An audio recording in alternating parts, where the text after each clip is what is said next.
সমস্ত ভালো কাজের শুরুতে বিসমিল্লাহ। সুবহানাল্লাহ। সব ভালো কাজের শুরুতে কি? বিসমিল্লাহ। এটা হেলায় খেলায় উড়াইয়া দিবেন না কথাটা, এটা গুরুত্ব সহকারে নেবেন যে বিসমিল্লাহ এটা গুরুত্বপূর্ণ। আল্লাহর নামে শুরু করা। দোকানের শাটার খুলবেন বিসমিল্লাহ, শাটার বন্ধ করবেন বিসমিল্লাহ, চা কাউর হাতে দিবেন বিসমিল্লাহ, কারো হাত থেকে চায়ের কাপটা নিবেন বিসমিল্লাহ, সমস্ত ভালো কাজে বিসমিল্লাহ। পান খাইতেছেন হঠাৎ কোথাও গিয়ে, বাস বিসমিল্লাহ। এক কাপ চা পান করবেন বিসমিল্লাহ। আল্লাহ শিখাইয়া দিচ্ছে যে কোরআনের শুরুতেও বিসমিল্লাহির রহমানির রহিম, এর মাধ্যমে আমরা শুরু করলাম। এর মানে সমস্ত ভালো কাজে বিসমিল্লাহির রহমানির রহিম দিয়ে আমাদের কাজগুলো আমরা শুরু করব ইনশাআল্লাহ। ইবনে মাজাহ হাদিসের কিতাব 3869 নম্বর হাদিস। এই হাদিসের মধ্যে আসছে قال رسول الله صلى الله عليه وسلم ما من عبد يقول في صباح كل يوم ومساء كل ليلة بسم الله الذي لا يضر مع اسمه شيء في الأرض ولا في السماء وهو السميع العليم 3 مرات ফায়াদুরহু। নবীজি বলেন, কেউ যদি প্রতিদিন সকালে আর সন্ধ্যায় 3 বার এই দোয়াটা পড়ে, বিসমিল্লাহিল্লাযী লা ইয়াদুররু মা ইসমিহি শাইউন ফিল আরদি ওয়ালা ফিস সামা ওয়া হুয়াস সামিউল আলিম। এই দোয়াটা কেউ যদি সকালে 3 বার পড়ে, বিকালে 3 বার পড়ে, আল্লাহর নামে লা ইয়াদুররু মা ইসমিহি শাইউন, আল্লাহর নামে কোনো জিনিস ক্ষতি করবে না, ফিস সামা শাইউন ফিল আরদি, জমিনেও ক্ষতি করবে না, আসমানেও ক্ষতি করবে না, ওয়া হুয়াস সামিউল আলিম, তিনি সর্বশ্রোতা সর্বজ্ঞানী। এটা হলো এই দোয়ার অর্থ। বিসমিল্লাহ, আল্লাহর নামে, আল্লাযী লা ইয়াদুররু মা ইসমিহি শাইউন, যার নামে কোনো জিনিস ক্ষতি হতে পারে না, ক্ষতি করতে পারে না, ফিল আরদি ওয়ালা ফিস সামা, দুনিয়াতেও না আসমানেও না, তিনি সর্বশ্রোতা সর্বজ্ঞানী। এই দোয়াটা যদি কেউ সকালে 3 বার বিকালে 3 বার পরে, দুনিয়ার কোনো কিছু তাকে ক্ষতি করতে পারবে না। এখন অনেকের অভিযোগ, পড়ি তো কাম হয় না। যেদিন কাম হয় না সেদিন আপনি খোঁজ করে দেখেন পড়েন নাই। হ্যাঁ, একদিন দেখবেন বলবে আমার তো আজকে সমস্যা হয়েছে, এই দোয়া তো আমি ডেলি পড়ি, তো আজকে পড়ছেন নি? কয় না, আজকে পড়ি নাই। তো আজকে পড়েন নি দেখি দুই। প্রতিদিন 3 বার সকালে সন্ধ্যায়, তাহলে আল্লাহর নামে কোনো কিছু ক্ষতি করতে পারে না। আল্লাহ আমল করার তৌফিক দান করেন। চিঠিপত্র কারো কাছে যখন লিখবেন, বিসমিল্লাহির রহমানির রহিম দিয়ে লিখবেন। সহিহ বুখারীর 7 নম্বর হাদিস, রাসূলুল্লাহ সাল্লাল্লাহু আলাইহি সাল্লাম একটা চিঠি লিখছে রোমের বাদশাহ হিরাক্লিয়াসের কাছে। সেই চিঠির মধ্যে আছে বিসমিল্লাহ মিন মুহাম্মাদিন আবদিল্লাহি ওয়া রাসূলিহি ইলা হিরাক আজিমির রুম। রোমের বাদশাহ হিরাক্লিয়াসের কাছে আল্লাহর বান্দা এবং আল্লাহ রসুল মুহাম্মদ সাল্লাল্লাহু আলাইহি সাল্লামের পক্ষ থেকে চিঠি। আল্লাহর নামে আমি মুহাম্মদ সাল্লাল্লাহু আলাইহি সাল্লাম তোমার কাছে দাওয়াত নামাজে আমি লিখলাম, বিসমিল্লাহ দিয়ে আমার চিঠিটা আমি শুরু করলাম। তাহলে চিঠিপত্র লিখলেন, শুরু করবেন কি দিয়ে? তো এই যুগে তো আর চিঠি নাই, এখন পাঠান আপনারা মেসেজ, নাকি? তো মেসেজও লেখেন আসসালামু আলাইকুম বিসমিল্লাহির রহমানির রহিম, এই তো হয়ে গেল না? প্রথমে লিখবেন বিসমিল্লাহির রহমানির রহিম, এরপরে আসসালাম। সহিহ বুখারীর বর্ণনায় আসছে রসুল প্রথমে বিসমিল্লাহ লেখছে, পরে বলছে আসসালামু আলা মান ইত্তাবাআল হুদা। তো সেই হিসাবে প্রথমে বিসমিল্লাহ লিখবেন, এরপরে লিখবেন আসসালামু আলাইকুম ওয়া রাহমাতুল্লাহ। তো বাস, এখন তো আর আপনারা চিঠি লেখেন না, তো মেসেজ লেখেন যারও কারো প্রয়োজনীয়। আবার উল্লা পাল্লা মেসেজ না, আপনারা তো মেসেজ মানে উল্লা পাল্লা আছে, এরকম না। এই হলো সমস্ত পত্র বা কারো কাছে কিছু লেখার আদান প্রদান করার শুরুতে কি বলেন তো? বিসমিল্লাহ। খাবারের শুরুতে বিসমিল্লাহ, ওইটা আগেও বলছি, সহিহ বুখারীর বর্ণনা। 5376 নম্বর হাদিস। রাসূলুল্লাহ সাল্লাল্লাহু আলাইহি সাল্লামের একজন সাহাবী উমর ইবনে আবি সুলাইমান বা উমর ইবনে আবি সালমান, তার থেকে বর্ণনা, কেউ কেউ তার নাম লেখছে উমর ইবনে আবি সালামা। তিনি বলেন, কুনতু গুলামান ফি হাজরি রাসূলিল্লাহ সাল্লাল্লাহু আলাইহি সাল্লাম, আমি রাসূল সাল্লাল্লাহু আলাইহি সাল্লামের গোলাম ছিলাম। ওয়া কানাত তাতিশু ফি ইয়াদিস সাহফা, একসাথে খাইতে বসলে, দাওয়াত ও তাবলীগের সাথীরা যখন খাইতে বসি বা আমাদের এই বিভিন্ন মজলিসে সুন্নাহ পদ্ধতিতে যখন আমরা খাই, 4 জন 5 জন এক প্লেটে যখন বসি আমরা, এরকম হয় না অনেক সময়? তো গোলাম বলেন, কানাত তাতিশু ফি সাহফা, আমার হাত পুরা প্লেটের চারদিকে ঘুরতো, মানে ওখান থেকে লইতাম, এখান থেকে নিতাম, এমনি খাইতাম। হাদিসের প্রথম শিক্ষা, নবীর গোলামকেও নবী তার প্লেটে অংশগ্রহণ করাইতেন। এটা প্রথম কথা। নবীর গোলাম তো কি হয়েছে, গোলাম নবী যেই প্লেটে খাইতেন সেখানেও তারে বসায় খাওয়াইতেন। এটা আমাদের বাড়িওয়ালাদের জন্য শিক্ষা, চাকর বাকররে পাশে দাঁড় না করায়া তাদের সাথে অন্তত নিজ প্লেটে না হইলেও পাশের প্লেটে খাইতে দেওয়া। তো ওমর তিনি বলেন, আমার হাতটা খালি প্লেটের চারদিকে ঘুরে। ফাকালা লি রাসূলুল্লাহি সাল্লাল্লাহু আলাইহি ওয়াসাল্লাম, আল্লাহর নবী আমাকে বললেন, ইয়া গুলাম সাম্মিল্লাহ, হে ছেলে তুমি আল্লাহর নাম নাও, বিসমিল্লাহ পড়বা। ওয়াকুল বিয়ামিনিকা, ডান হাতে খাইবা। ওয়াকুল মিম্মা ইয়ালিকা, সামনে থেকে খাইবা। 3টা সুন্নত শিখলাম। 1 নাম্বার বিসমিল্লাহ বলে খাইবা। 2 নাম্বার ওয়াকুল বিয়ামিনিকা, ডান হাতে খাইবা, ওই যে একটু আগে ডানের হাদিস গেছে। 3 নাম্বার ওয়াকুল মিম্মা ইয়ালিকা, তোমার সামনে থেকে তুমি খাইবা, আরেকজনের গোস্ত ওইটা না খাওয়া দরকার নাই। প্লেটে বসলে বিরিয়ানি দিলে তো হইছেই কাম নাকি? সবাই খালি বিরিয়ানি থাইকা যায়, কিন্তু আরেকটা জিনিস বিরিয়ানিটা থাইকা যায়, ওইটা থাকে না। হ্যাঁ, ঘটনা কি? একসাথে খায়, বিরিয়ানি আপনার বাড়ে, ওইটা বাড়ে না, ওইটা শেষ হয়ে যায়। আরেকজনেরটা না নেওয়া। রাসূল সাল্লাল্লাহু আলাইহি সাল্লাম বললেন, বিসমিল্লাহ বলে খাও, ডান হাতে খাও, তোমার সামনে থেকে তুমি খাও। নবীজির গোলাম বলেন, এরপর থেকে জিন্দিগি তো এই সুন্নাহ পালনে আমার ভুল হয় না, আমি সারা জীবন নবীর এই কথার উপর আমল করছি। করবো তো ইনশাল্লাহ আমরা আমল। তাহলে আমরা সমস্ত কাজের শুরুতে কি বলবো? বিসমিল্লাহ। রাতের বেলা যখন হয়, মাগরিবের সময়টা খুব গুরুত্ব দিয়ে শোনেন কথাটা, মাগরিবের সময়, ওই সময় ঘরের শিশু যারা আছে তাদেরকে আটকায় রাখবেন। শিশুদেরকে ওই সময়টা চেষ্টা করবেন তারা যেন বাহিরে না যায়, ওই সময় যেন তারা বাহিরে না যায়, খুব চেষ্টা করা। বুখারীর বর্ণনা 3280 নম্বর হাদিস, জাবের রাদিয়াল্লাহু তাআলা আনহু থেকে বর্ণনা, তিনি বলেন, ক্বালা রাসূলুল্লাহ সাল্লাল্লাহু আলাইহি ওয়াসাল্লাম, ইযা তাজনাহাল লাইল আও ক্বালা জুনহুল লাইল, নবীজি বলেন, ইযা তাজনাহাল লাইল, সূর্য অস্ত যাওয়ার পর যখন সন্ধ্যা নেমে আসে, সূর্য অস্ত গেছে, সন্ধ্যা নেমে আসছে, নবীজি বলেন, কুফু সিবিয়ানাকুম, তোমরা তখন তোমাদের বাচ্চাগুলাকে আটকায় রাখবা, শিশুদেরকে আটকায় রাখবা। সূর্য অস্ত যাওয়ার পর সন্ধ্যা যখন নেমে আসে, আল্লাহ নবী বলেন, কুফু সিবিয়ানাকুম, শিশুদেরকে তখন আটকায় রাখবা।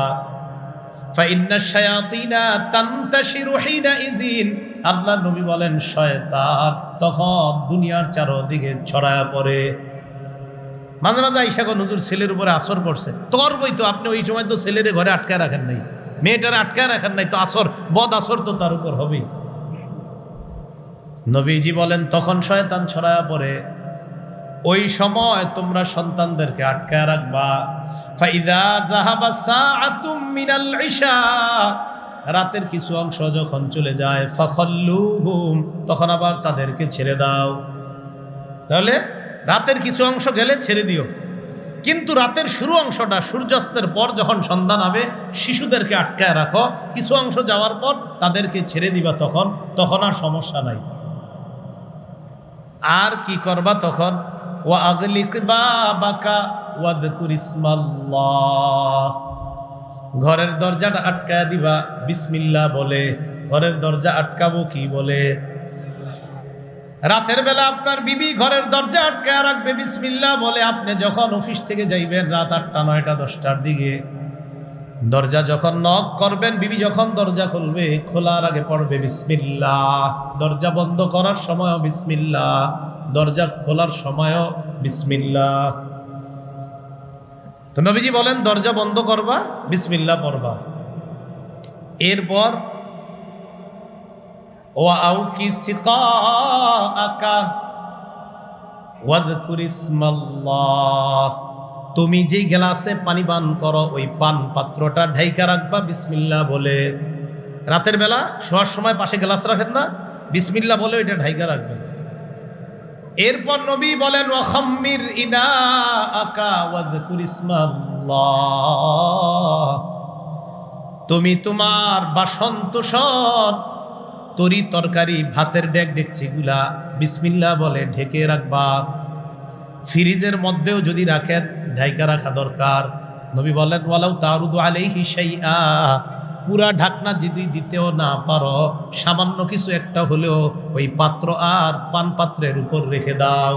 পুরা ঢাকনাটা নাই, আপনি কিছু একটা বিসমিল্লাহ বলে রেখে দেন, মানে পুরাটা ঢাকার মতো আপনার কাছে কিছু নাই, তো ছোট একটা কিছু হইলো, আপনি নবী বলছে বাস কিছু একটা আপনি বিসমিল্লাহ বলে ওটার উপর রেখে দেন।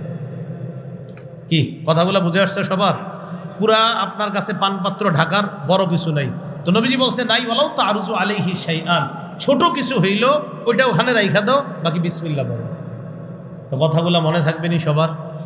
তাহলে বিসমিল্লাহ করে দরজা আটকানো, দরজা খোলা, পান পাত্রের উপরে কিছু রাখা বিসমিল্লাহ বলে, বাসন তোষণ ডেকচির মধ্যে ভাত আছে তরকারি আছে এগুলোর উপরেও বিসমিল্লাহ বলে কিছু একটা রাইখা দেওয়া। আল্লাহ আমল করার তৌফিক দান করেন। কাপড় পরিধান যখন করবেন তখনও বিসমিল্লাহ পড়বেন। এমনকি আমরা যখন অজু ইস্তেঞ্জা করি, কখনো প্রস্রাবখানায় যেতে হয় আমাদের, কখনো টয়লেটে, লজ্জার কিছু না, তখন লজ্জাস্থান প্রকাশ হয় কিনা? ওখানে প্রস্রাবখানা টয়লেটে গেলে লজ্জাস্থান প্রকাশ হয় কিনা? রসুল সাল্লাল্লাহু আলাইহি সাল্লাম বলেন শয়তান তখন তোমাদেরকে নিয়ে খেলা করার খুব চেষ্টা চালায়। ওই মুহূর্তে কি করবা? রাসূলুল্লাহ সাল্লাল্লাহু আলাইহি সাল্লাম বলেন, ইবনে মাজার 297 নম্বর হাদিস, ক্বালা রাসূলুল্লাহ সাল্লাল্লাহু আলাইহি ওয়াসাল্লাম সিতরু মা বাইনাল জিন্নি ওয়া আওরাতি বনি আদম আইয়াকুলা বিসমিল্লাহ, জিন এবং আদম সন্তানের সতরের মাঝে পর্দা বা আবরণ হলো ওই বান্দা পড়বে বিসমিল্লাহ।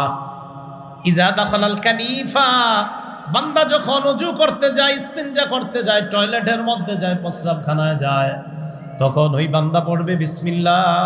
এই বিসমিল্লাহ পড়ার কারণে শয়তান আর তার লজ্জাস্থানের মাঝে আল্লাহ প্রতিবন্ধকতা তৈরি করে দেয়, নাহলে শয়তান লজ্জাস্থান নিয়ে খেলা করে।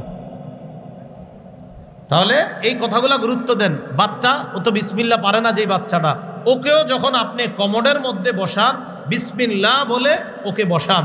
বাচ্চাকে যদি বাথরুমে নেওয়ার উপযুক্ত হয় 2.5-3 বছরে, আস্তে আস্তে মারা কি করে তখন বাচ্চাকে একটু বাথরুমে নিয়ে যাওয়ার চেষ্টা করে, তখনও আপনি ওই বাচ্চাকে নেওয়ার সময় বিসমিল্লাহ আল্লাহুম্মা ইন্নী আউযু বিকা মিনাল খুবুসি ওয়াল খাবাইস এই দোয়াটা পড়েন, কারণ এই বাচ্চার লজ্জাস্থান নিয়ে যেন ইবলিস খেলা করতে না পারে, এই জন্য এই দোয়াগুলো পড়া। মনে থাকবেনি সবার? তাহলে এই আমলগুলা মিস করেন না। এই নামাজের সময় আসলেই আমরা প্রস্রাবখানায় টয়লেটে যাই, অনেকে দ্রুত দৌড়ে আসে, মানে বোঝা যাইতেছে ওনার হালাত খারাপ, দোয়াটা পড়তে ভুলে যায় না।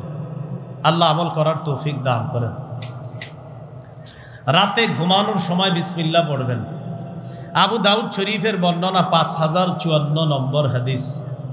আন্না রাসূলুল্লাহি সাল্লাল্লাহু আলাইহি ওয়াসাল্লাম কানা ইযা আখাযা মাতজাহু মিনাল লাইল, রাসূলুল্লাহ সাল্লাল্লাহু আলাইহি সাল্লাম রাতের বেলা যখন বিছানায় যাইতেন তখন বলতেন বিসমিল্লাহ ওয়াদাতু জামবি, আল্লাহর নামে আমি আমার শরীরটা বিছানায় রাখলাম।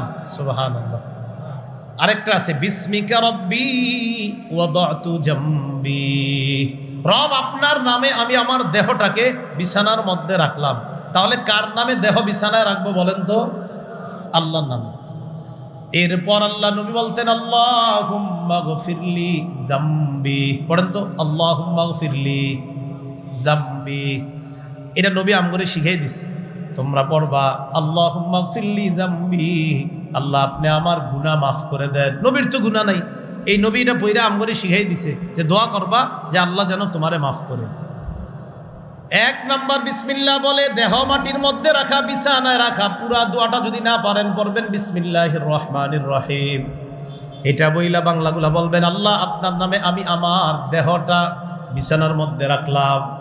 এরপরে আরবি যদি পারেন ভালো কথা, আরবি না পারলে বাংলাটা পড়বেন। আরবি হলো আল্লাহুম্মা গফিরলি জামবি, আল্লাহ আপনি আমার গুনাহ মাফ করে দেন। বাংলাটা পারবেন তো? আল্লাহ আপনি আমার গুনাহ মাফ করে দেন। 3 নাম্বার ওয়া আকসি শাইতানি, মাবুদ তুমি আমার শয়তানকে তাড়ায়া দাও, আমার সাথে যেই শয়তানটা ডিস্টার্ব করে ওরে তুমি তাড়ায়া দাও। তো নবীজির সাথে তো শয়তান নাই, নবীজির শরীরেও শয়তান ঢুকার ক্ষমতা রাখে, কিন্তু নবীজি বলেন ওয়ালাকিন্নাল্লাহ আ'আনানি ফাআসলাম, নবীজি বলেন শয়তান আমার রক্তর শিরা উপশিরায় দিয়ে চলার ক্ষমতা রাখে, কিন্তু ও পারে না, কারণ ওর থেকে আল্লাহ আমারে সাহায্য করে ওর মোকাবেলায়, তাই ও আমাকে পারে না, ধোঁকা দিতে পারে না, আমার সাথে পেরে উঠতে পারে না ও, এজন্য আল্লাহ আমার হেফাজত করে। রাসূল সাল্লাল্লাহু আলাইহি ওয়াসাল্লাম 3 নাম্বার বললেন আকসি শাইতানি, আল্লাহ আমার শয়তানটারে তাড়ায়া দেন। 4 নাম্বারে বলবেন ও ফুক্কারিহানি, আল্লাহ আমার ঘাড় আপনি মুক্ত করেন, ঘাড় মুক্ত করেন, বিপদ আপদ যত কিছু আছে সব থেকে মুক্ত করেন, ঘাড় মুক্ত করেন। এরপর সুন্দর একটা কথা নবী শিখায়া দেয় ওয়াজআলনি ফিন নাদিয়িল আ'লা, আল্লাহ নেককার মানুষ যারা, সবচাইতে মর্যাদাবান বান্দা যারা, তাদের অন্তর্ভুক্ত আমারে বানায়া দেন। বাংলাটা শুনেন, আল্লাহ আপনার নামে দেহটা বিছানায় রাখলাম, আল্লাহ আমার গুনাহ মাফ করেন, আল্লাহ আমার শয়তানটা তাড়িয়ে দেন, আমার ঘাটটা মুক্ত করেন। আল্লাহ নেককার মানুষ যারা, সর্বোচ্চ নেককার যারা, তাদের অন্তর্ভুক্ত আমাকে আপনি বানায়া দেন। যাই হোক, প্রথমে আসি, মূল কথায় আসি, বিসমিল্লাহ বলে দেহটা বিছানায় রাখা, এই মনে থাকবেন ইনশাআল্লাহ। আচ্ছা, হাসবো না কেউ, এখন যে হাদিসটা বলবো কেউ হাসবো না, বলে মন দিয়ে শুনবো, সাবধান। রাসূলের হাদিসের সময় কোনো যেখানে হাসা আছে সেখানে হাসবো, যেখানে হাসি নেই হাসবো না। সহিহ বুখারী 6338 নম্বর হাদিসের বর্ণনা, 388 নম্বর হাদিসের বর্ণনা। যখন আপনি আপনার বিবির সাথে সম্পর্ক করবেন, বিবির সাথে বিছানায় যখন পবিত্র বৈধ সম্পর্ক স্থাপন করবেন, তখন আপনি বিসমিল্লাহ পড়বেন। এটা রাসূল শিখিয়ে দিয়েছে। قال رسول الله صلى الله عليه وسلم لو أن أحدكم إذا أراد أن يأتي أهله فقال بسم الله اللهم جنبنا الشيطان وجنب الشيطان ما رزقتنا। তোমাদের কেউ যখন তার বিবির কাছে যায়, গমন করে, পবিত্র সম্পর্ক কায়েম করতে চায়, তখন ওই ব্যক্তি পড়বে বিসমিল্লাহ আল্লাহুম্মা জান্নিবিনাশ শাইতান, আল্লাহ আপনি আমাকে আর আমার বিবিকে, আমাদের দুইজন আপনার কাছে দোয়া করতেছি, জান্নিবিনাশ শাইতান, আমাদের দুইজন থেকে আপনি শয়তানকে দূরে রাখেন। ওয়া জান্নিবিশ শাইতানা মা রাযাকতানা, আল্লাহ আমাদের কোনো সন্তান যদি হয়, যে সন্তান আপনি আমাদেরকে দান করবেন, এই সন্তানটাকেও শয়তান থেকে আপনি দূরে রাখবেন। এটা তোমরা দোয়া করবা। নবীজি বলেন ইন্নাহু ইয়ুকাদ্দার বাইনাহুমা ওয়ালাদ, তাদের এই পবিত্র সম্পর্ক স্থাপনের ফলে তাদের কোনো সন্তান যদি আল্লাহর পক্ষ থেকে নির্ধারণ করা হয়ে থাকে, লাম ইয়াদুররুহু শাইতানুন আবাদা, এই সন্তানটাকে শয়তান কখনো ক্ষতি করতে পারবে না। আবার বলছি, তোমাদের কেউ যখন বিবির কাছে যাবে বিসমিল্লাহ পড়বে, আল্লাহুম্মা জান্নিবিনাশ শাইতান ওয়া জান্নিবিশ শাইতানা মা রাযাকতানা। পুরো দোয়াটা না পারলে বিসমিল্লাহ তো মনে থাকবে, বিসমিল্লাহ পড়ার পর বাংলাটা বলবেন, আল্লাহ আমাদের থেকে শয়তানকে দূরে রাখেন, আর আমাদের যে সন্তানটা আপনি দিবেন এই সন্তানটার থেকেও শয়তানকে দূরে রাখেন, সন্তানটাকে শয়তান থেকে দূরে রাখেন। নবী বলেন ওই সম্পর্কের ফলে যদি তাদের কোনো সন্তান আল্লাহ নির্ধারণ করে রাখেন, যদি নির্ধারিত হয়ে থাকে, শয়তান কখনো এই সন্তানের ক্ষতি করতে পারবে না।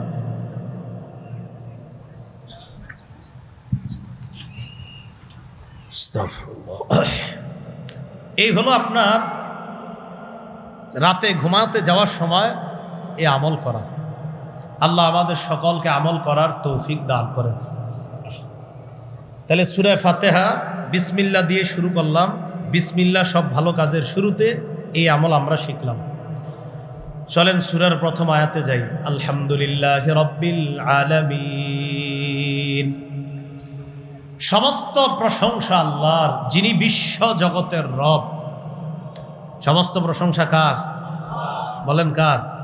তো আমরা তো মানুষেরও প্রশংসা করি, কি করি না? শুরুতে একটা আলিফলাম আছে, এই আলিফলামটাকে আলিফলামে ইস্তিগরাক অথবা ইখতিসাসের জন্য আনা হয়েছে। সমস্ত প্রশংসা আল্লাহর জন্য, আর এটার নাম যদি হয় ইখতিসাস তাহলে অর্থ হবে সমস্ত প্রশংসা আল্লাহর জন্যই খাস। বলেন সমস্ত প্রশংসা কার জন্য খাস? এটা কেমনে? এই চেয়ার বানাইছে কে? বলেন মিস্ত্রি। কে বানাইছে? মাশাআল্লাহ কি সুন্দর চেয়ার। তাহলে মিস্ত্রি বানাইছে। মিস্ত্রির মেধা অনেক ভালো। মিস্ত্রির বানাইছে কে? আরে বলেন কে? তো মূলত প্রশংসা হলো কার? এই জন্য চেয়ার যে বানাইছে, যদিও তার প্রশংসা করি, আসলে এটা তার প্রশংসা না, বরং তারে এত সুন্দর মেধা যিনি দিয়েছে তার প্রশংসা। এই জন্য মুফতি শফি রহমতুল্লাহ আলাইহি লেখছেন, সারা পৃথিবীতে যত জায়গায় মানুষের প্রশংসা হয়, এই প্রশংসার যোগ্য মূলত মানুষ না, মূলত ওই মানুষ যেই কারণে প্রশংসা অন্যের থেকে পায়। মানুষ চিন্তা করতে হবে, আমি প্রশংসা কেন পাইলাম? আচ্ছা আমার মেধার কারণে। আমি প্রশংসা কেন পাইলাম? আচ্ছা আমার টাকার কারণে। আচ্ছা আমি প্রশংসা কেন পাইলাম? ব্যবসায় উন্নতি করার কারণে। আচ্ছা ব্যবসায় আমার উন্নতি দেওয়ার বুদ্ধিটা কে দিল? ও আল্লাহ দিছে। তো মুফতি শফি রহমতুল্লাহ আলাইহি বলেন, দুনিয়াতে যত প্রশংসা হয় সব প্রশংসার মূলে আল্লাহ। সব প্রশংসার মূলে কে? তো আলহামদুলিল্লাহ সমস্ত প্রশংসা কার? এক নম্বর আয়াতে আল্লাহ বলেন, আলহামদুলিল্লাহিল্লাযী খালাকাস সামাওয়াতি ওয়াল আরদা ওয়া জাআলাজ যুলুমাতি ওয়ান নূর। সমস্ত প্রশংসা আল্লাহর, যিনি আসমান সমূহ সৃষ্টি করেছেন, জমিন সৃষ্টি করেছেন। সূরা বানী ইসরাঈলের 111 নম্বর আয়াতে আল্লাহ বলেন, আলহামদুলিল্লাহিল্লাযী লাম ইয়াত্তাখিজ ওয়ালাদা ওয়া লাম ইয়াকুল লাহু শারীকুন ফিল মুলক ওয়া লাম ইয়াকুল লাহু শারীকুন ফিল মুলকি ওয়া লাম ইয়াকুল লাহু ওয়ালিয়্যুম মিনাদ দুল্লি ওয়া কাব্বিরহু তাকবীরা। নবী আপনি বলেন সমস্ত প্রশংসা আল্লাহর। লাম ইয়াত্তাখিজ ওয়ালাদা, যিনি কোনো সন্তান গ্রহণ করেননি। ওয়া লাম ইয়াকুল লাহু শারীকুন ফিল মুলক, রাজত্বে যার কোনো অংশীদার নাই, সমস্ত প্রশংসা তার। বলেন তো রাজত্বে কোনো অংশীদার নাই কার? তাহলে সমস্ত প্রশংসা কার? আল্লাহ। সূরা কাহফ 1 নম্বর আয়াত আল্লাহ বলেন, আলহামদুলিল্লাহিল্লাযী আনজালা আলা আবদিহিল কিতাব ওয়া লাম ইয়াজআল লাহু ইওয়াজা। সমস্ত প্রশংসা আল্লাহর, যিনি তার বান্দা মুহাম্মদ সাল্লাল্লাহু আলাইহি সাল্লামের উপর কিতাব নাজিল করেছেন। তাহলে বলেন তো রাসূল সাল্লাল্লাহু আলাইহি সাল্লামের উপর কিতাব নাজিল করেছেন কে? তো আল্লাহ বলেন সমস্ত প্রশংসা আল্লাহর, যিনি তার বান্দার উপর কিতাব নাজিল করেছেন। এবার চলে যাই সূরা ফুরকানের 1 নম্বর আয়াত। ওখানে হামদ শব্দে নাই, তবে সেখানে অন্য শব্দে আল্লাহর প্রশংসা আছে। সূরা আনকাবুতে আমরা চলে যাই। আল্লাহ পাক রব্বুল আলামিন সূরা নামল 19 নম্বর পারা শেষ পৃষ্ঠা, সূরা নামলের 59 নম্বর আয়াত আল্লাহ বলেন, কুলিল হামদুলিল্লাহ ওয়া সালামুন আলা ইবাদিহিল্লাযীনা ইসতাফা। আপনি বলেন সমস্ত প্রশংসা আল্লাহর, ওয়া সালাম, শান্তি বর্ষিত হোক তার নির্বাচিত বান্দাদের উপর। তাহলে সমস্ত প্রশংসা কার? আল্লাহর। সূরা নামলের 59 নম্বর আয়াতে আল্লাহ শিখিয়ে দিলেন সমস্ত প্রশংসা আল্লাহর। হুজুররা বা ইমাম সাহেবরা অথবা আলেমরা মুনাজাত শেষ করে কেমনে কোন তো আপনারা সবাই সুবহানা রাব্বিকা রাব্বিল ইজ্জাতি আম্মা ইয়াসিফুন ওয়া সালামুন আলাল মুরসালিন ওয়ালহামদুলিল্লাহি রাব্বিল আলামিন। কেমনে শেষ করেনি? সূরা ওয়াস-সাফাত আয়াত নাম্বার 182। সুবহানা রাব্বিকা রাব্বিল ইজ্জাতি আম্মা ইয়াসিফুন। তারা যা বলে এর থেকে আপনি পুতু পবিত্র, আপনি হলেন রব, আপনি হলেন সম্মানের রব, আপনি হলেন ইজ্জতের রব। বেঈমানরা আপনার যে কথা বলে আপনার ব্যাপারে এর থেকে আপনি পুতু পবিত্র। ওয়া সালামুন আলাল মুরসালিন, যারা রাসূল, যারা মুরসালিন, যারা আপনার পাঠানো পয়গম্বর তাদের উপর শান্তি। ওয়ালহামদুলিল্লাহি রাব্বিল আলামিন, সমস্ত প্রশংসা আল্লাহর যিনি বিশ্ব জগতের রব। 24 নম্বর পারায় যাই, চলেন 24 নম্বর পারা 13 নম্বর পৃষ্ঠা। আল্লাহ পাক রব্বুল আলামিন স্পষ্টভাবে 24 নম্বর পারার 13 নম্বর পৃষ্ঠা, হ্যাঁ ঠিক আছে 13 নম্বর পৃষ্ঠা, সূরা মুমিন আয়াত নাম্বার 65। আল্লাহ বলেন হুয়াল হাইয়্যু লা ইলাহা ইল্লা হুয়া ফাদউহু মুখলিসিনা লাহুদ্দিন। আল্লাহ চিরঞ্জীব, তাকেই তোমরা একনিষ্ঠভাবে ডাকো। আলহামদুলিল্লাহি রাব্বিল আলামিন, সমস্ত প্রশংসা আল্লাহর যিনি বিশ্ব জগতের রব। যিনি কি বলেন তো? বিশ্ব জগতের রব। সূরা ফুরকানের যেটা বলছিলাম সেখানে আছে এমন তাবারাকাল্লাযী নাযালাল ফুরকানা আলা আবদিহি লিয়াকুনা লিল আলামিনা নাযীরা আল্লাযী লাহু মুলকুস সামাওয়াতি ওয়াল আরদ ওয়া লাম ইয়াত্তাখিয ওয়ালাদা ওয়া লাম ইয়াকুল লাহু শারীকুন ফিল মুলক ওয়া খালাকা কুল্লা শাইইন ফাকাদ্দারাহু তাকদীরা। সেখানে আসছে বরকতময় ওই সত্তা যিনি আসমান জমিন সৃষ্টি করেছেন, রাজত্ব তার, ক্ষমতা তার। বলেন তো রাজত্ব কার? ক্ষমতা কার? এবার সুন্দর একটা কথা আল্লাহ পাক রব্বুল আলামিন আমাদেরকে শিখিয়ে দিচ্ছেন। আগে আপনাদের থেকে আমি স্বীকৃতি নেই, বলেন এই দুনিয়ার রাজত্ব কার? আখেরাতে রাজত্ব কার? তাহলে দুনিয়াতে সব প্রশংসা হবে কার? আখেরাতেও কার? দেখেন আল্লাহ কি বলেন, ইউসাব্বিহু লিল্লাহি মা ফিস সামাওয়াতি ওয়া মা ফিল আরদ লাহুল মুলকু ওয়া লাহুল হামদ। আল্লাহ বলেন আসমান জমিনের যারা আছে সবাই তার তাসবিহ পাঠ করে। লাহুল মুলকু, রাজত্ব তার, প্রশংসা তার, তিনি সব বিষয়ের উপর ক্ষমতাবান। তো আমরা জানি দুনিয়াতেও রাজত্ব আল্লাহর, আখেরাতেও রাজত্ব আল্লাহর। অতএব দুনিয়াতেও সমস্ত প্রশংসা আল্লাহর, আখেরাতেও সমস্ত প্রশংসা আল্লাহর। আরেকটা আয়াত আছে, দাঁড়ান, লাহুল মুলকু ওয়া লাহুল হামদু ফিল আখিরা ইয়ালামু মা ইয়ালিজু ফিল আরদ ওয়া মা ইয়াখরুজু মিনহা। কই আছে এটা? 27 পারা, হ্যাঁ 27 পারা, দেখেন 27 নম্বর পারা 17 নম্বর পৃষ্ঠা। আল্লাহ পাক রব্বুল আলামিন বলেন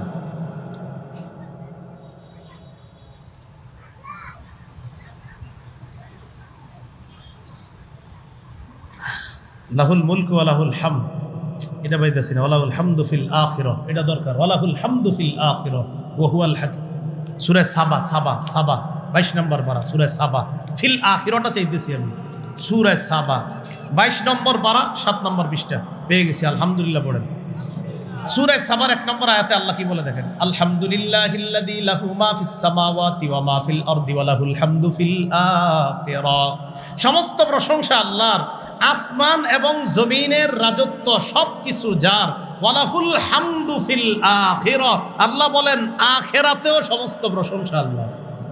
এইটা খুঁজতেছিলাম। তাহলে দুনিয়াতে সব প্রশংসা কার? দুনিয়াতে সব রাজত্ব কার? তাই প্রশংসা সব কার? এবার আসেন আখিরাতে রাজত্ব কার?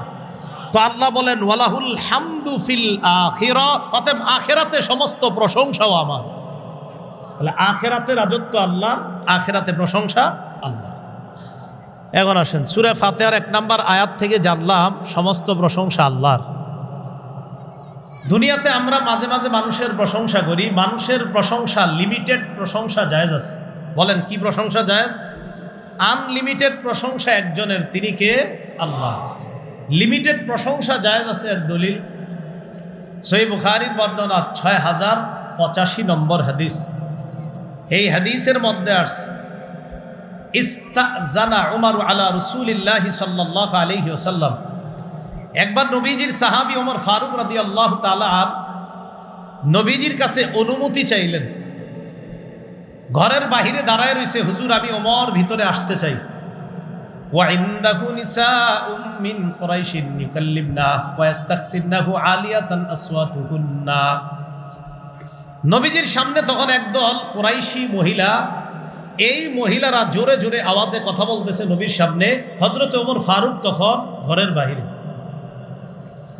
ভিতরে আল্লাহ নবীর কানে সংবাদ যায়, ইয়া রাসূলুল্লাহ ইয়া হাবিবাল্লাহ, আপনার সাহাবী ওমর ঘরের বাহিরে দাঁড়িয়ে আছে, আপনার কাছে অনুমতি চায়। ফাআদিনা লাহু রাসূলুল্লাহ সাল্লাল্লাহু আলাইহি ওয়াসাল্লাম। আল্লাহ নবী হযরতে ওমরকে ঘরে ঢোকার অনুমতি দিয়ে দেয়। হযরতে ওমর যখন ঘরের মধ্যে যায়, যাওয়ার সময় দেখে ওয়া রাসূলুল্লাহ সাল্লাল্লাহু আলাইহি ওয়াসাল্লাম ইয়াদহাক। ওমর যখন ঘরে যায়, যাওয়ার সময় দেখে আল্লাহ নবী হাসতেছে, নবীর দাঁত দেখা যায়। হযরতে ওমর আল্লাহ নবীকে দেখার পর বললেন, আদহাকাল্লাহু সিন্নাকা ইয়া রাসূলুল্লাহ। ওগো আল্লাহ নবী, আল্লাহ যেন আপনার এই দাঁত সদা সর্বদা হাস্যোজ্জ্বল রাখে, আপনার মুখটা সারা জীবন যেন আল্লাহ হাস্যোজ্জ্বল রাখে। হুজুর আমার জানতে মন চায়, আপনি হাসতেছেন কেন? আপনারা যে আমি দেখলাম আপনি হাসেন, এটা ভালো লাগতেছে, সারা জীবন আপনি হাসেন, কিন্তু আপনি হাসলেন কেন, এটা আমার একটু জানতে মন চায়। নবীজি বললেন, ওমর তুমি যখন বাহিরে অনুমতি চাইছো, তখন আমার সামনে নারীরা জোরে জোরে কথা বলতেছিল। জি আমি বাইরে থেকেই শুনতেছিলাম। তো নবীজি কয়, ওমর ফালাম্মা সামি'না সাওতাক, নারীরা যখন তোমার আওয়াজ শুনছে, ইবতাদারনাল হিজাব, সবগুলা উইঠা দ্রুত পালায়া ওই পর্দার পিছনে গিয়ে পলায় রইছে, তোমার আওয়াজ শুনেছে। হযরতে ওমর বললেন, আনতা কুনতা আহাক্কা আইয়াহাবনা ইয়া রাসূলুল্লাহ। হুজুর আপনিই তো ছিলেন বেশি যোগ্য যে আপনারে তারা ভয় পাবে, তারা আমারে কেন ভয় পায়? এবার হযরতে ওমর পর্দার দিকে লক্ষ্য করে বললেন, ইয়া আদুওয়াতি আনফুসিহিন্না, হে আত্মশত্রু নারীগণ, হে ওই সমস্ত নারীগণ যারা নিজেরা তোমরা নিজেদের শত্রু। আতাহাবনানি ওয়ালা তাহাবনা রাসূলুল্লাহি সাল্লাল্লাহু আলাইহি ওয়াসাল্লাম, তোমরা আমারে ভয় পাও, আল্লাহ রাসূলকে কি ভয় পাও না? তোমরা আমারে ভয় পাও, রাসূলকে ভয় পাও না? নারীরা ভিতর থেকে জবাব দেয়, বালাহ কুলনা বালাহ। নারীরা কি কয় দেখেন, কুলনা বালাহ, হ্যাঁ আসলে তোমারই ভয় পাই, নবীজিরে এত ভয় পাই না। দেখছেন কি কয়? নারীরা কয় আসলেই তোমারই ভয় পাই। এবার হযরতে ওমরকে ও কেন ভয় পাই? আনতা ফাদ্দু আগলাজু মির রাসূলিল্লাহি সাল্লাল্লাহু আলাইহি ওয়াসাল্লাম, তুমি কঠোর, তোমার ভাষা খুব শক্ত নবীর চাইতে, এই জন্য নবীর সামনে কথা সুন্দরভাবে নরমভাবে বলতে পারলো, তোমার আওয়াজ শুনলে আর কথাই আসে না, কথা বলা দূরের কথা, তোমার বেশি ভয় পাই। নারীরা পর্দার আড়াল থেকে ওমর ফারুককে বলতেছে। নবীজি হযরত ওমরকে বললেন, ওমর আল্লাযী নাফসি বিয়াদিহি, আল্লাহর কসম, যে আল্লাহর হাতে আমার জান তার কসম, মা লাকিয়াকা শাইতান সালিকান ফাজ্জা ইল্লা সালাকা ফাজ্জান গায়রা ফাজ্জিক। ওমর তুমি যেই রাস্তায় হাঁটো, এক রাস্তায় তুমি চলো, শয়তান যদি ওই রাস্তায় তোমাকে দেখে তাড়াতাড়ি রাস্তাটা পরিবর্তন করে অন্য রাস্তা দিয়ে হাঁটার শুরু করে, শয়তানই জেনে তোমারে ভয় পায়, মানুষ তো ভাবেই। কি কথা বুঝে আসছে? তো হযরতে ওমরের প্রশংসা নবীজি করলেন সামনাসামনি। ক্ষেত্র বিশেষ সত্যি প্রশংসা সামনে করা যায়, আবার বলছি ক্ষেত্র বিশেষ সত্যিকারের প্রশংসা সামনাসামনি যায়, কিন্তু আমরা কিছু মিথ্যা প্রশংসাও করে ফেলি, সামনাসামনিও আড়ালেও। যেমন আমরা যত্র তত্র দাঁড়ছে আল্লামা লেখা, দাঁড়ছে আল্লামা লিখতেই থাকি। আল্লামা শব্দের তাহকিক না জানার লোকটার পিছনেও আল্লামা লেখা হচ্ছে, দেদারসে হয়ে যাচ্ছে আমাদের এগুলো। কেন? আল্লামা শব্দের তাহকিক বুঝেননি? আমি তো ওভার কনফিডেন্স দিয়ে বলবো অনেক আল্লামা, যারা আল্লামা শব্দের তাহকিক জানে না, বাস আল্লামা লেখা হচ্ছে। কেন? আল্লামা লেখলে মানে এটার ফায়দা কি, উপকারিতা কি? কেন এইগুলা যত্র যত্র লেখা হবে? এইটা কি মোয়া, মুড়ির মোয়া? প্রশংসা, যথাযথ প্রশংসা জায়েজ, মাত্রা অতিরিক্ত প্রশংসা হারাম, না জায়েজ। রাসূলুল্লাহ সাল্লাল্লাহু আলাইহি সাল্লাম বলেন, ইজা রাআইতুমুল মাদ্দাহিন, যখন অতিরিক্ত চাটুকার প্রশংসাকারীদেরকে দেখবা, ফাহসু ফি উজুহিহিমুত তুরাব, তাদের চেহারার মধ্যে বালু মারবা। কি মারবা? হ্যাঁ, মুসলিম শরীফের বর্ণনা। নবীজির এক সাহাবী ওসমান গনির পাশে বসা, প্রশংসা করছে, হাতে তুইলা বালু মারছে, একদম সত্যি সত্যি পাথর সহ মারছে। হযরত ওসমান গনি গাই, তুমি কি করলা? নবীজি কইছে তাই মারলাম, কিন্তু মেরে দিছে, সত্যি সত্যি মেরে দিছে। এই যুগে আর বালু মারা যাবে না। এই যুগে কি করা? এই যুগে ধমক দেওয়া, বলে দেওয়া, ভাই আমার নামের বিষয়গুলো বললেন না, লেখেন না। তারুণ্যের অহংকার, কুটি যুবকদের আইডল, হাদিস গবেষক, হাদিস বর্ণনায় অনন্য ব্যক্তিত্ব, হাদিসের অন্যতম নক্ষত্র, হাফিজুল হাদিস, প্রখ্যাত অমক, প্রখ্যাত তমক, এইগুলো বলার কোনো দরকার নাই তো। আমার নামটা সবাই জানে, কথা বুঝছেননি? সবাই আমার নাম আরিফ বিন হাবিবিরা জানে সবাই। এটা লেখলে এটার ফায়দা কি? হাফিজুল হাদিস লেখলে যদি আমি হাফিজুল হাদিস হয়ে যাই, তাহলে প্রতিদিন লিখেন, এই লেখার কারণে যদি হয়ে যায়, কিন্তু এরকম তো হয় না। তো মাত্রা অতিরিক্ত প্রশংসা হারাম, এটা জায়েজ নাই, এটা নিষেধ করছে রাসূল সাল্লাল্লাহু আলাইহি সাল্লাম। নবীজির সামনে একজন আরেকজনের প্রশংসা করছে, বাড়ায়া প্রশংসা করছে। নবীজি বললেন, ওই হাত থামো, কতটা উনুকা সাহিবিক, তুমি তোমার সাথীর গলাটা কাইটা দিস। কতটা উনুকা সাহিবিক, তুমি তো তার গলা কাইটা দিস। নবীজি আরেক বর্ণনায় বলছে, ইয়াকুমাত তামাদুহা, বেশি চাটুকারিতা করা থেকে বাঁচো। ফাইন্নাহু আযিব, বেশি চাটুকারিতা করা মানে তার গলার মধ্যে ছুরি চালায়া দাও। তাহলে বলেন, আনলিমিটেড প্রশংসা হবে একমাত্র কার? বান্দার প্রশংসা লিমিটেড। বাস্তবিক সত্যিকার অর্থে যদি প্রশংসা করা যায়, লেখা যাবে, সমস্যা নেই। কিন্তু আপনি অতিরিক্ত প্রশংসা, এটা ঠিক না, এটা বান্দাদের জন্য জায়েজ নাই, এটা নাজায়েজ। আল্লাহ আমাদের সকলকে নাজায়েজ কাজ থেকে হেফাজত করেন। নবীজি সাল্লাল্লাহু আলাইহি সাল্লাম কখনো কখনো আড়ালে প্রশংসা করতেন, কইরা বলতেন, তোমার কাছে প্রশংসাটা করলাম, তুমি কাউরে কইও না। আলী রাদিয়াল্লাহু তাআলা আনহুকে একদিন আল্লাহ রাসূল সাল্লাল্লাহু আলাইহি সাল্লাম বললেন, আলী, জান্নাতে যারা প্রবেশ করবে এদের মধ্যে একদল থাকবে যারা বয়স্ক জান্নাতি। এই বয়স্ক জান্নাতি যারা হবে, আমার আবু বকর আর ওমর বয়স হয়ে যাওয়ার পর, অর্থাৎ বয়স হয়ে যাওয়ার পর যারা মারা গেছে, জান্নাতে তো আর কেউ বড় বুড়া বয়স হয়ে মারা যাবে না, কিন্তু বুড়া বয়স হয়ে কেউ জান্নাতে যাবে না। দুনিয়া থেকে যারা বুড়া বয়সে মারা গেছে, অর্থাৎ বয়স হয়ে যাওয়ার পর, এই বয়স্ক যারা জান্নাতে যাবে তাদের সর্দার হবে আমার আবু বকর আর ওমর। এটা বইলে হযরত আলীকে বললেন, আলী, কথাটা তুমি আবু বকর ওমরে বইল না, বলে দিস, এই কথাটা যে তোমারে বললাম, এটা আবু বকর ওমরকে বলবা না। মা দামা হাইয়্যিন, আবু বকর ওমর যতদিন জীবিত থাকবে এই কথাটা তাদেরকে বইল না। কি বুঝলাম? কখনো কখনো কারো প্রশংসা আড়ালে কইরা এটা বলে দেওয়া, থাক, তিনি যতদিন দুনিয়াতে আছে এটা তার কাছে বলা দরকার নাই, আমি তার ব্যাপারে এই ভালো ধারণা রাখি, এটা জায়েজ আছে। কথাগুলো বলার কারণ হলো, আমার যে বিষয়বস্তু দিছে এই বিষয়বস্তুর সাথে এটা বলতে হবে। আপনারা আবার অন্যদিকে নিলে হবে না যে আপনি আজকে এটা কেন বললেন, আমার তো বিষয় দিছে সূরা ফাতিহা, আলহামদুলিল্লাহি রাব্বিল আলামিন, আর এই আলহামদুলিল্লাহ ব্যাখ্যা এখনো শেষ হয় নাই, লম্বা আলোচনা। আলহামদুলিল্লাহ কয় ক্ষেত্রে প্রশংসা করা যাবে, কয় ক্ষেত্রে করা যাবে না। আজকে এতটুকুই থাক, যতটুকু জানলাম শুধু আলহামদুলিল্লাহ। এই আলহামদুলিল্লাহ থেকে ইনশাআল্লাহ আল্লাহ পাক রব্বুল আলামিন বাঁচায় রাখলে আলহামদুর আলোচনা এখনো শেষ হয় নাই, এটা নিয়ে লম্বা আলোচনা হবে। এরপর আমরা রব্বিল আলামিনে যাব। রব্বিল আলামিনেরও লম্বা ব্যাখ্যা, আর রহমানুর রহিম এটারও লম্বা ব্যাখ্যা, মালিক ইয়াউমিদ্দিন এটার ব্যাখ্যা হবে আরো লম্বা। সবগুলোর ব্যাখ্যা খুব লম্বা হবে ইনশাআল্লাহ। তো আজকে যতটুকু জানলাম, সমস্ত প্রশংসা কার? দুনিয়াতে সব রাজত্ব কার? তাই দুনিয়াতে সব প্রশংসা কার? আচ্ছা, দেখি ওই পরেরটা বলেন, আখেরাতে সব রাজত্ব কার? তো আখেরাতে সব প্রশংসা কার? আল্লাহ। মনে থাকবে তো ইনশাআল্লাহ।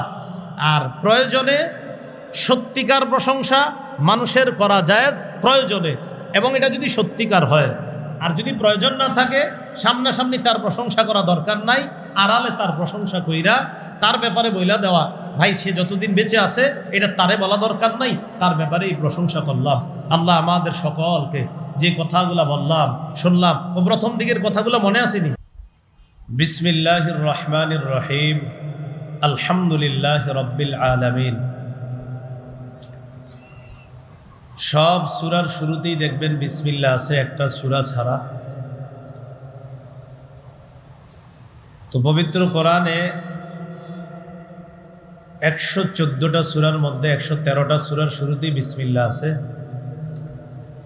একটা সূরা, সূরা বারাআত বা সূরাতুত তাওবাহ, এই সূরাটার শুরুতে বিসমিল্লাহ নাই। তাহলে সূরা কয়টা? 114টা। কয় সূরার শুরুতে বিসমিল্লাহ? 113টা। তাহলে বিসমিল্লাহ কয়টা হইল? হ্যাঁ, বিসমিল্লাহ 114টাই আছে। কয়টা বলেন? কয়টা? 114টাই। তাহলে 113 সূরার শুরুতে বিসমিল্লাহ হিসাবে কত? 113। এক সূরার শুরুতে বিসমিল্লাহ নাই, কিন্তু বিসমিল্লাহ আরেকবার আছে কোরআনে, সেই হিসাবে 114টা। সূরাতুন নামলের মধ্যে আছে। সুলাইমান আলাইহিস সালাতু ওয়াস সালাম রানী বিলকিসের কাছে একটা চিঠি লেখছে। ওই চিঠির মধ্যে আছে ইন্নাহু মিন সুলাইমান ওয়া ইন্নাহু বিসমিল্লাহির রহমানির রহিম। সুলাইমানের পক্ষ থেকে এই চিঠি, বিসমিল্লাহির রহমানির রহিম। তাহলে বিসমিল্লাহির রহমানির রহিম এটাও কোরআনে কয়বার? 114 বার। কিন্তু কয় সূরার শুরুতে? 113। 113 সূরার শুরুতে বিসমিল্লাহ। তবে বিসমিল্লাহ আছে 114 বার। আরেকবার যে আছে এটা কোথায় আছে? 19 নম্বর পারার 18 নম্বর পৃষ্ঠা। আল্লাহ পাক রব্বুল আলামিন সুলাইমান আলাইহিস সালাতু ওয়াস সালামের চিঠির ব্যাপারে বলেন, সূরা নামল আয়াত নাম্বার 30 নম্বর আয়াত, ইন্নাহু মিন সুলাইমান ওয়া ইন্নাহু বিসমিল্লাহির রহমানির রহিম। তাহলে বিসমিল্লাহ আরেকবার আছে। তাহলে কত হলো? মোট 114 বার। তাহলে সূরা কয়টা? 114টা। সূরা 114টা। বিসমিল্লাহও কয়টা? 114টা। কিন্তু কয় সূরার শুরুতে বিসমিল্লাহ? 113 সূরার শুরুতে।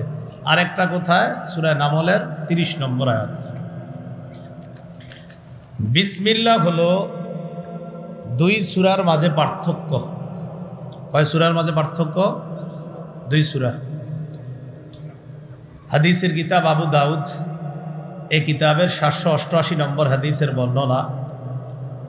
আব্দুল্লাহ ইবনে আব্বাস রাদিয়াল্লাহু তাআলা আনহুমার বর্ণনা, তিনি বলেন, কানান নাবিয়্যু সাল্লাল্লাহু আলাইহি ওয়াসাল্লাম লা ইয়ারিফু ফাসলাস সূরাতি হাত্তা তুনাজ্জালা আলাইহি বিসমিল্লাহির রহমানির রহিম।